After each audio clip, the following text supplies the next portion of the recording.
الرحمن الرحیم۔ السلام علیکم۔ سب سے پہلے درود پاک، اللہم صلی علی محمد وعلی آل محمد وبارک وسلم۔ ہمارا جو آج کا موضوع ہے نا وہ بہت ہی محبت والا ہے، جس کا نام ہے درود پاک کی برکتیں۔ توجہ سے ویڈیو کو پورا دیکھیے گا، انشاءاللہ آپ کو بہت مزہ آئے گا، اور اگر ہو سکے نا تو ہمارے اس یوٹیوب چینل کو سبسکرائب کر لیں۔ میں آپ لوگوں کو روٹین سے سبسکرائب کرنے کا اس لیے کہتا ہوں کہ ہماری جو ویڈیوز ہوتی ہیں نا وہ بہت ہی اسلامک اور اچھی ہوتی ہیں، اور آپ کے سننے والی یا دیکھنے والی ہوتی ہیں۔ اس لیے آپ کوشش کر کے ہمارے چینل کو سبسکرائب کر لیں تاکہ روٹین کے ساتھ آپ کو اچھی ویڈیوز ملتی رہیں۔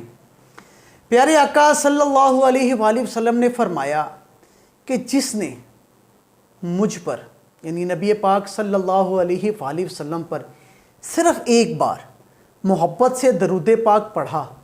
اللہ پاک اس کے 10 گناہ مٹاتا ہے، 10 نیکیاں عطا فرماتا ہے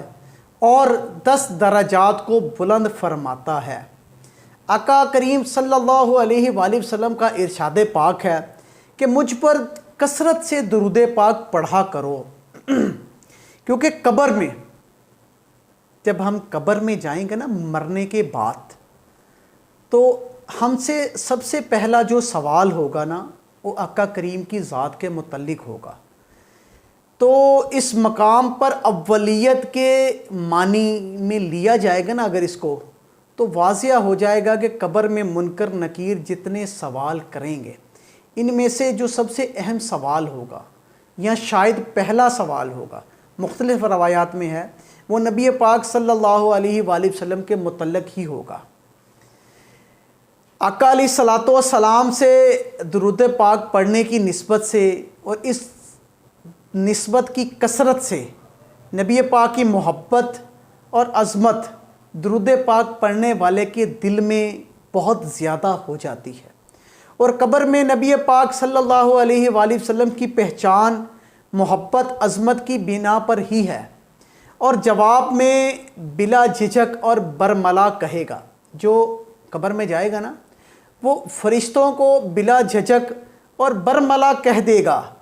کہ یہی تو ہیں وہ میرے پیارے نبی جن پر میں درود پڑھتا تھا۔ ھذا محمد جاءنا بالبینات، بندہ کہے گا یہی تو میرے آقا ہیں، یہی تو میرے محمد ہیں، یہی تو میرے سونے ہیں جن پر میں زندگی میں زندہ رہتے ہوئے درود پاک پڑھتا تھا۔ یہی ہمارے آقا ہمارے پاس روشن دلیلیں لے کر آئے اور ہمیں اسلام سے سرفراز فرمایا۔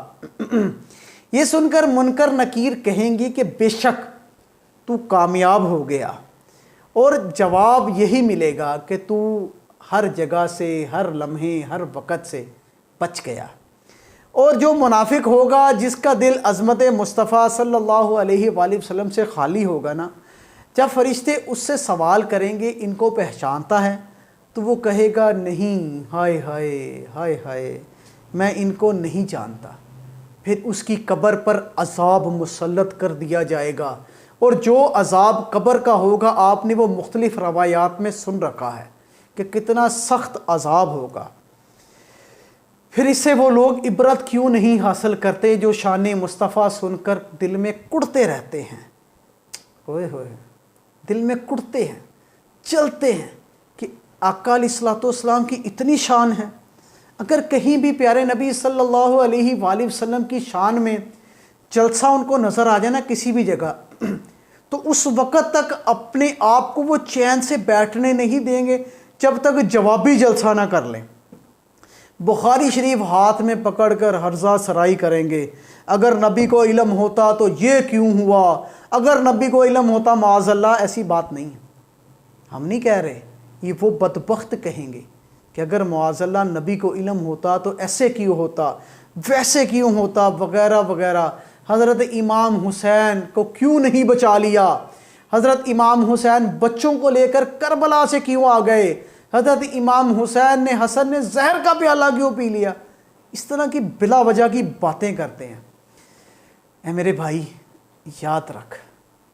میں یہ ان لوگوں سے بات کر رہا ہوں جو نہیں مانتے، جو نبی کی عزت نہیں کرتے۔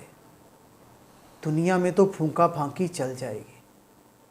مگر جب قبر میں جائے گا تو تیرا کیا بنے گا؟ یہ سوچ، یہ نہ سوچ کہ مجھے کون سمجھا رہا ہے، یہ سوچ کہ تو کر کیا رہا ہے۔ اس نبی کی شان میں گستاخی کر رہا ہے جو اللہ پاک کا سب سے پیارا محبوب ہے، جس کی خاطر اللہ پاک نے یہ دنیا اور آسمان بنایا، جس کی خاطر اللہ پاک نے قرآن پاک اتارا، اس کی شان میں گستاخی کر رہا ہے۔